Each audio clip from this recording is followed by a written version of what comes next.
It all started off so simple. A friend of yours wants to pick up some red paint.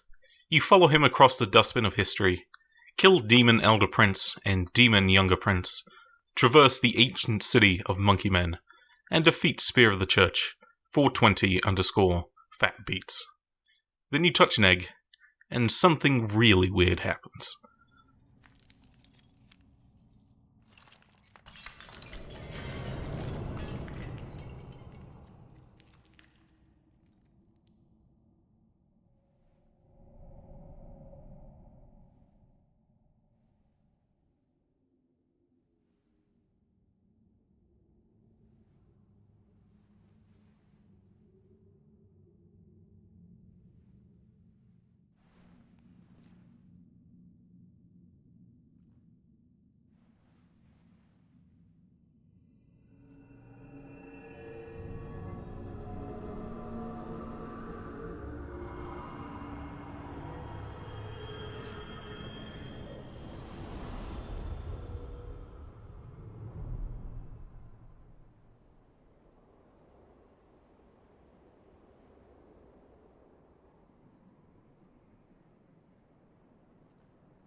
What?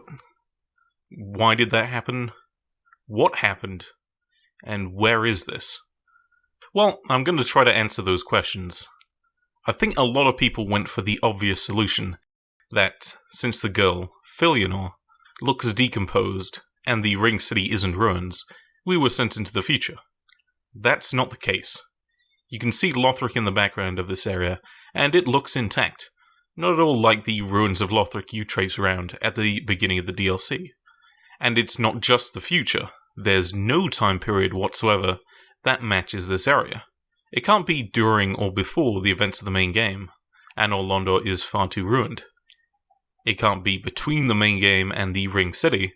At the end of the main game you can see the dark sign in the sky, and it stays there until the DLC starts. So to find out, we're going to have a look at what people say, and two people basically spell it out for you. The pygmy at the start of the Ring City says this: "If it is the dark soul thou desirest, then seek Filianor's church at the base of the cliff. There wilt thou the sleeping princess waken. Her slumber is a deceit, a lid covering an overgrown privy, a prop to keep thee from the dark soul of thine desire." So the idea is that Filianor, by sleeping, is blocking something up and keeping it from bursting forth.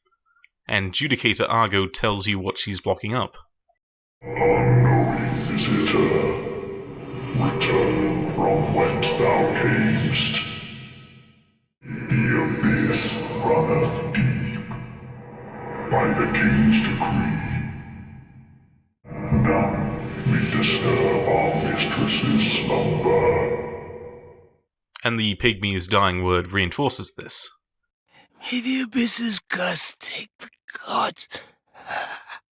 So when you touch the egg, break the shell, and wake Filianor up, it releases the abyss, and this is presumably what the area you're transported to is. The abyss. We even have independent verification of this, because we've actually seen this area before, in the opening.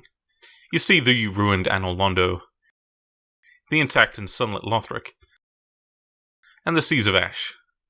During the opening we also see the Lords of Cinder rise from their graves, followed by you rising out of your grave in the Cemetery of Ash. And the white preacher head tells us that the Ashen One rose from the Abyss. Okay, so it's the Abyss.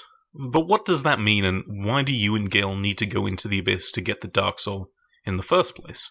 Well, what Gale's after is the Pygmy Lords, the Lords of the Ring City, presumably the descendants of the Third of Pygmy, who found the Dark Soul. so it makes a lot of sense that they'd have such a large chunk of it. Now, from the statue of Gwyn crowning a pygmy, we know that this isn't a New Londo situation. There's one pygmy lord, and it's a hereditary monarchy. This begs the question of how there's an entire lineage of monarchs coexisting. All but maybe one of them should be dead. The answer is simple. The Abyss is the realm of the dead. All other depictions of the Abyss fit this idea like a glove. In Dark Souls 1, the things native to the Abyss are Manus' grave, Manus, who, since he has a grave, is dead, and human souls. In Dark Souls 2, it's the spirits of long-dead heroes. And in Dark Souls 3, it's where the dead lords crawl out of their graves. That includes the Pygmy Lords, by the way. This building at the back of the boss arena is called the Mausoleum in one of the bonfire descriptions, and it looks like it's where the Pygmy Lords woke up before they were headed for their thrones, like the Lords of Cinder were supposed to. There's also this line from Carla if you kill her. Cursed leech, I await you in the abyss. And this line from a locust. One was a wayfaring knight on an endless, forbidden search. Only the abyss granted closure, if not reunion with his beloved. It's hard to interpret either of these as talking about anything other than the afterlife. Well, I hope that straightened some things out, or at least answered some questions. Although really, I think it just opens up a lot more. Have a good one, and stay tuned.